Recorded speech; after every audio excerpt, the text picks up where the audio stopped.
The Atlanta Falcons entered the day on a 4-game losing streak, but they had an opportunity to beat the Panthers, maybe right their season. However, Michael Penix Jr. gets injured. He's now out for the season. They lose the game to the Panthers by 3 points. They have Kirk Cousins as their quarterback, and they don't have their first-round pick. The Falcons are in the worst situation of any team for the remainder of the regular season and maybe going forward. Yeah, for the Falcons, obviously the biggest thing right now, even as we look at the play of the day, is the fact that this guy, Michael Penix Jr., suffers another knee injury. He will be out for the rest of the season. That is a tough loss. And, I mean, it throws a lot in flux for the Falcons, but we'll talk about that later. I didn't want to show, obviously, him getting hurt, so I wanted to show him having a good play, keep the spirits up a little bit in the ATL. So, on this one, what you're going to see is the situation. Some fun facts. This is in the first quarter. The Panthers are already up 7-0, but this kind of starts a run for the Falcons when they're able to get some points and get back in this game. And when you look, this is what we're going to get. We're going to get 2 tights. So a tight is essentially 2 wide receivers who are lined up very close to each other, or a tight end and a wide receiver in the case down here.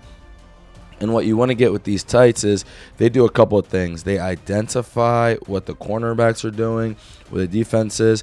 So because of how far off these guys are, you can kind of tell that this is a zone from the Panthers. And the fact, I mean, this guy could be man, but I think he's more of a pass rusher coming in and not manning up on this tight end.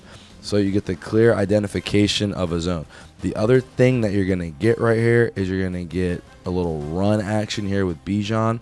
We'll pick up the middle on the run. And then that's going to create these linebackers step up. Bijan had a really good game running the ball. And this is kind of what I'd been clamoring for all season, was get Bijan more involved in the running game. But they were using a very good mix of run and pass. So as you see it kind of develop here, you also get, again, not only do you have that tight formation like we talked about, but yeah, I just want to double check. This guy actually does motion, so it's another quick identifier. Where you're going to see is, as a quarterback, you're supposed to be looking for really movement, right? You're trying to see who moves with them. If it is man, one of these guys will like step up over here. If it's zone, they'll kind of just look, you know what I mean? They'll keep their eyes on it, but they'll stay back, and no one will directly man up. So let's go back real quick and you guys can see what I'm talking about. As he's looking at the defense, you're trying to see if any of these guys really move and identify as man. No one really does. So he gets a little quick identifier. Also, that was used as kind of a distraction.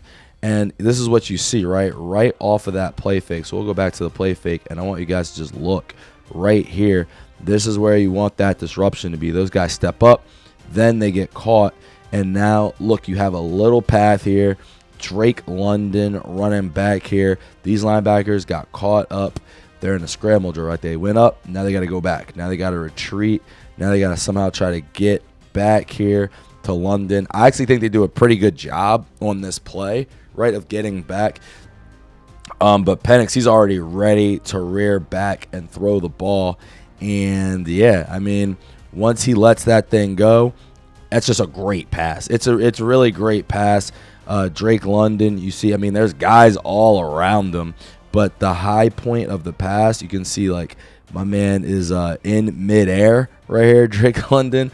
Dude's jumping, and he's 6'4". So this guy, I think this guy was when he tried to reach his hand up and turn around. There's just nothing he could do.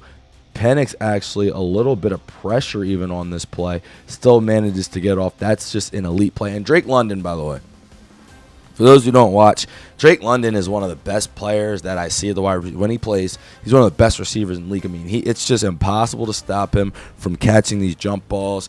And in one-on-one coverage, he is dominant.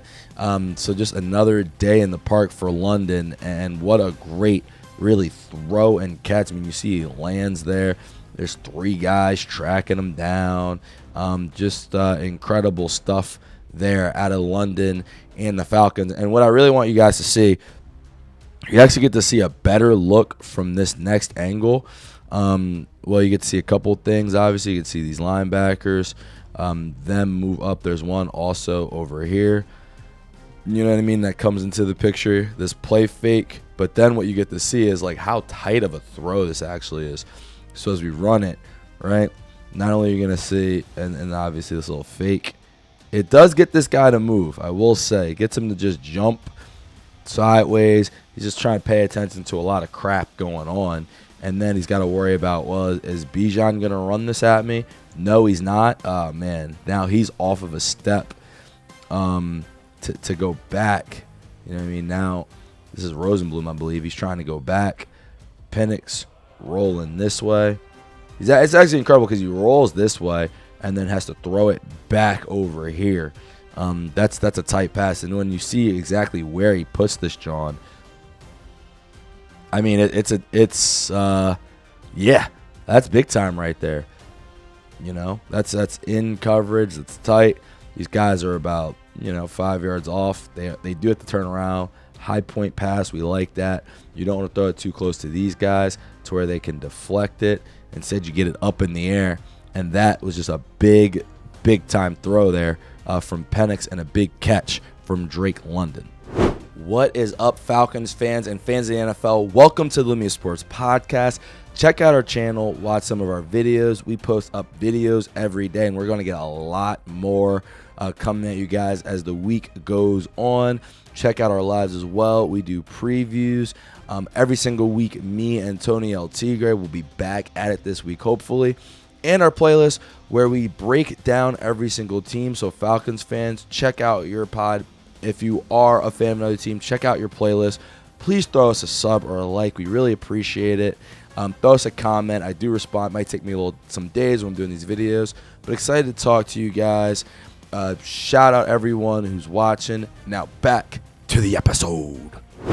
All right, Falcons fans, I hope you enjoyed that lovely beginning part because I think for the rest of the season, I'm just going to have to clown you guys. And it's not your fault, Falcons fans.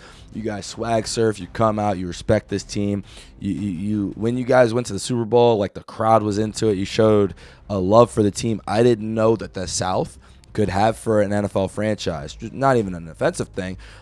It's just, the South, we know that they're known for college football, all that stuff. So for them to show that kind of love, huge. And just excuse these ads. I'm going to try to get rid of them best I can as we keep it going. But, man, look, this is trouble, and here's why. You're here, right? That would be cool at the 8th spot. You might actually even be questioning, should you take a quarterback now with Penix again being hurt for the year? Here's the problem. It goes to the Rams. And this is what this organization has done. They've overthought it. They've outthought the room. They don't have their first because they try to get those 2 pass rushers. They thought Penix was ready right now, but they didn't play him in the preseason because of, I guess, fear of injury. But even with that fear of injury, right, like what you got now is you don't have enough wins. You're 3-7, so I don't even want to show you guys the playoff race. You're out of it. And now you're paying Kirk Cousins 4 years, $140 million. So we'll break all that down, but just know that I don't know what you do. You might want to win games because you don't have your pick. The Rams do, and that is just an abject disaster. Cannot happen if you're gonna be a bottom 10 team in the NFL. And for the Falcons, let's see how we've gotten to this point. I mean, that first game of the year, that was a tough one. Losing that game to the Buccaneers, again, I stand by it. Maybe if you start Penix, you win that game. But even so, 4-6, who cares? Go out there, you beat the Vikings, but then you lose to Carolina 30-0, and I think that's when we knew there were kind of big problems. Losing to the Bucs, not terrible, but putting up a goose egg, that had to get, your eyes risen. They did go out here, you beat Washington. And I think this Bills game was the mirage of all mirages. I think the team started to believe things that, I don't know if I necessarily believe. You look at Penix, and I guess I kind of get it. He was coming off a game with 3-13.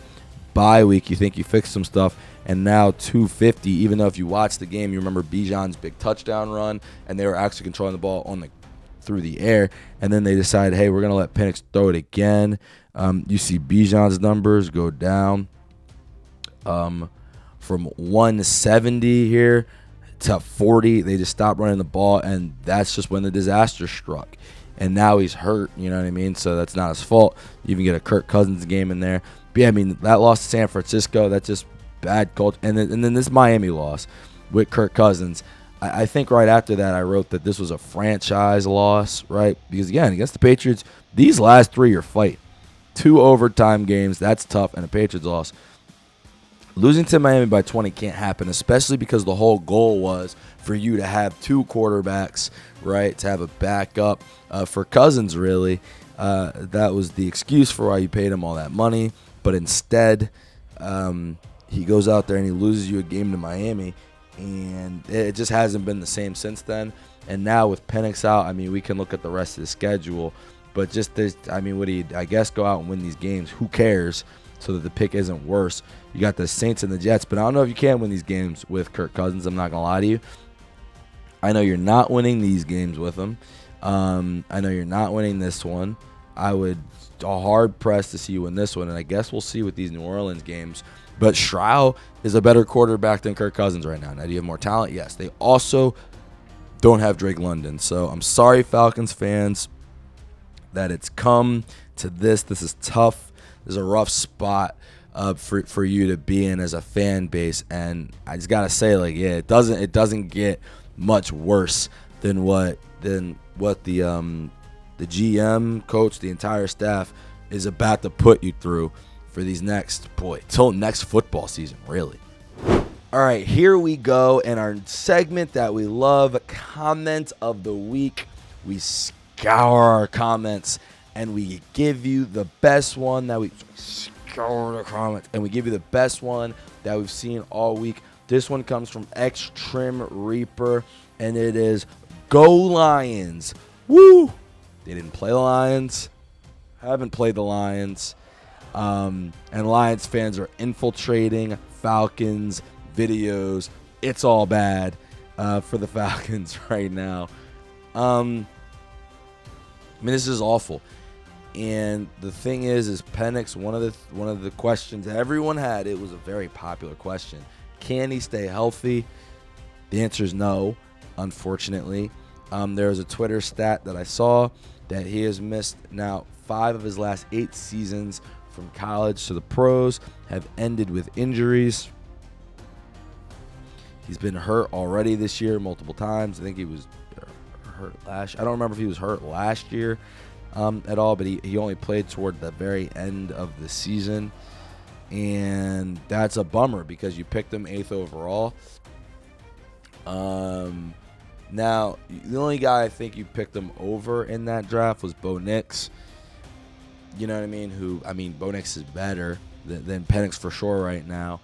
But I think the problem is you compounded, you know what I mean, the trading back last year. So now, whether you like it or not, Penix is your guy next year. You can't really build anything in the draft.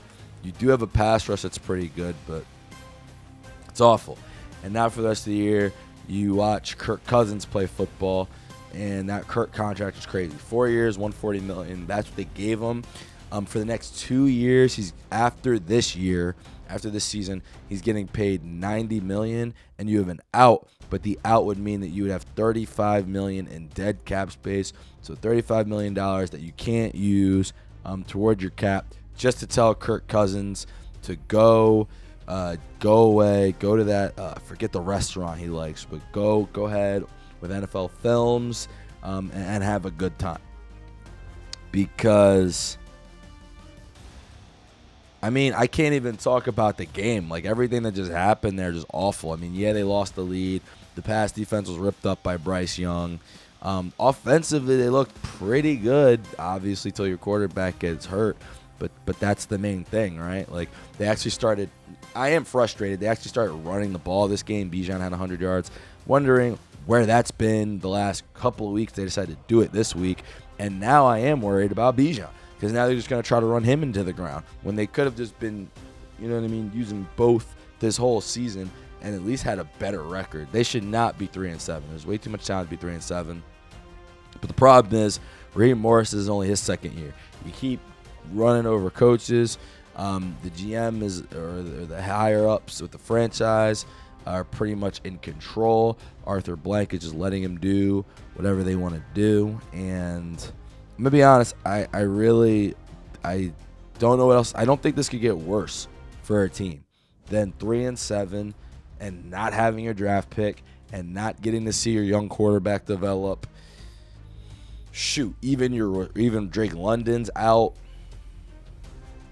I mean, this is just 3-7 with no draft pick. Watching Kirk Cousins play football is going to be tough. Now, will we get some funny plays of the day out of it? I hope so. I mean, last time he was just throwing the ball into the dirt against the Dolphins. So at least I hope he does some funny stuff, some stuff to keep me engaged.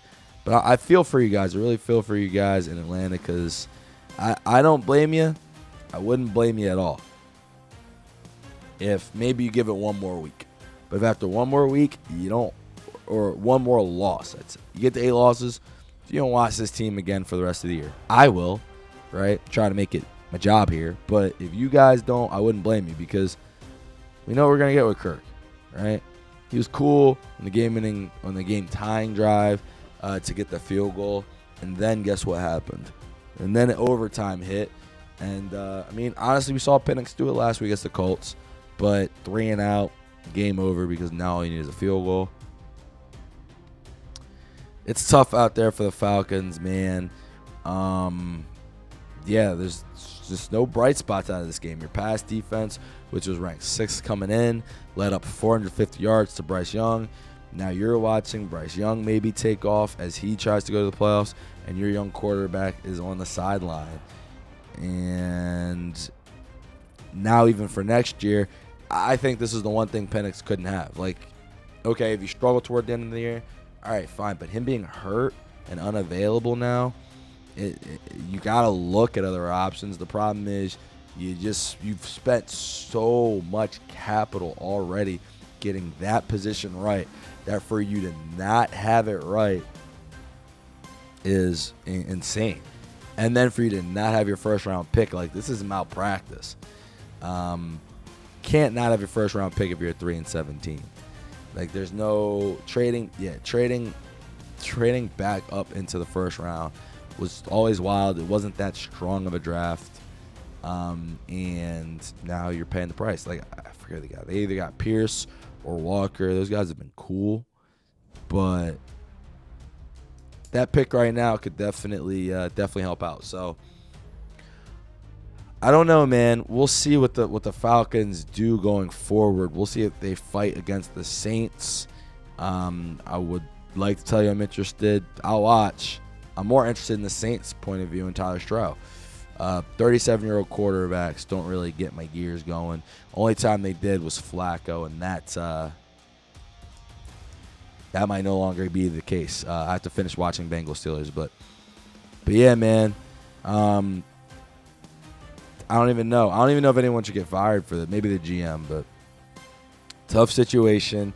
Hold your heads up, Falcons fans, man. It's going to be tough the rest of the season, but I know you guys are strong. I know you guys, you know what I mean, can get through it. Thank you guys so much for watching. I hope you enjoyed. Please watch some of the other videos on the site. I've created a playlist with each and every football team, and every week we will be going over those games. I'm really loving this, enjoying it, and hoping you guys are as well. Of course, like, subscribe, and if anyone wants to sponsor, we're looking for Lumia Sports Productions is looking for sponsors. Shout us out. We will shout you out during the video. Thank you guys again for watching. Have a great day. Enjoy.